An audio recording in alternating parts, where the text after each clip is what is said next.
नमस्कार, प्रणाम, जय माता दी। हम आप सबके भाई राइटर पवन पटेल। भैया एगो बात के बहुत ही दुख बा हमरा दिल में कि भाई हमार चैनल के हमार लिखल गाना कुछ सिंगर भाई लोग आवत आवेलो और राइटर में केहू और के नाम रख देता वेलो, पोस्टर पर केहू और के नाम देता वेलो। तो प्लीज़ भाई लोग, रौरा लोग इनसे हाथ जोड़ के निहोरा बा, ऐसे मत करी।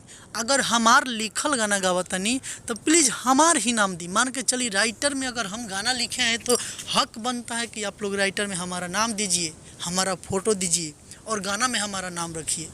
ये नहीं कि हम मेहनत किए हैं, हम लिखे हैं, हम अपना टाइम वेस्ट किए हैं और आप किसी और राइटर का नाम लगा लेंगे।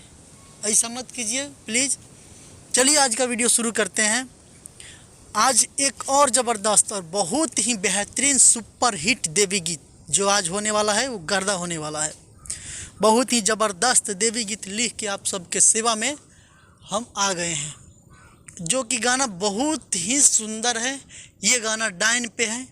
जो भी लोग डाइनी डाइनी वाला गाना गाता है वो वाला गाना है, बहुत ही ज़बरदस्त है। और मार्केट में बजा हुआ धुन आज भर ढील द ढोड़ी जनी छील द, उस ट्रैक पे उसी धुन पे ये देवी गीत है। तो ये गाना कोई भी भाई गा सकते हैं, जिन भाई को अच्छा लगे वो गा सकते हैं। बिल्कुल फ्री है ये गाना और हमारे चैनल का जो भी गाना है बिल्कुल फ्री है, कोई भी भाई गा सकते हैं। अगर आपको पर्सनल गाना लिखवाना है, तो हमारा नंबर है 8709616624। ये मेरा कॉन्टेक्ट नंबर है और व्हाट्सअप नंबर भी है। आप इस पे संपर्क करके अपना मनपसंद मैटर, चाहे जो भी हो, बोलबम तो बीतने वाला है, सैड सॉन्ग, भोजपुरी लोकगीत, देवी गीत, ऑर्केस्ट्रा गीत, जो भी आप लिखवाना चाहते हैं लिखवा सकते हैं। तो ये गाना बहुत ही अच्छा है, ज़बरदस्त है। और आप लोग प्लीज़ अगर नए हैं तो हमारे चैनल को सब्सक्राइब कीजिए और बेल आइकन का भी जो निशान है वो दबा दीजिए, ताकि कोई भी गाना हम लिख कर डालें तो सबसे पहले आप तक पहुँचे और आप उसका आनंद उठाएं। तो चलिए हमने के ये गाना के बारे में बात कर जाओ। ये गाना बाटे ढोड़ी जानी छील द, बहुत ही मार्केट में मैंने ब्लास्ट गाना रहा, ये बहुत ही ज़्यादा बजल रहा। वही धुन पर डाइन वाला गीत बा, यानी कि देवी गीत बा, दशहरा के गीत बा। और ये गाना अच्छा लगे तो कोई भी भैया गा सकता नहीं। चलिए गाना के मुखड़ा शुरू कर जाओ। हर 4 दिन से आँख नहीं खोला तारी हो, लभर हमार नहीं बोला तारी हो, के तनो डोलो पना ढोला तारी हो, खाना पीना खाइल सब छोड़ा तारी हो, ए मोरी मैया होखिना सहैया, हाँ जादू टोना कहले बिया डैनी कसैया। ये मुखड़ा है, इसको 2 बार गाना है। आप म्यूजिक में 2 बार गाइएगा और बताइए गाना कैसा लगा। ये गाना अच्छा लगे तो बिल्कुल गाइए, बिल्कुल ये गाना फ्री है। चलिए, और पेमेंट वाला गाना लिखवाना है, पर्सनल गाना लिखवाना है, उसका पेमेंट लगता है। उसका नंबर हम दे रहे हैं 8709616624। इस नंबर पर आप संपर्क करके गाना लिखवा सकते हैं। चलिए इसका अंतर एक नंबर देखते हैं। हाँ काम नहीं करे कोनो जंतर माई, मरल बिया बड़का मंतर माई, फेल भइल बाड़े सारा बोझानु हो, भइल बाबे टेंशन के बोझानु हो, ए मोरी मैया होखिना सहैया, जादू टोना कैले बिया डैनी कसैया। इसमें जो भी आपको डायलॉग वायलॉग लगाना होगा, भूत प्रेत वाला, चिल्लाने वाला, आप लगवा सकते हैं। इसका वीडियो भी आप ज़बरदस्त मतलब लोकेशन के साथ में बना सकते हैं, भूत और झाड़ने वाला भी सीन डाल सकते हैं। चलिए, ये गाना का 1 नंबर अंतरा था।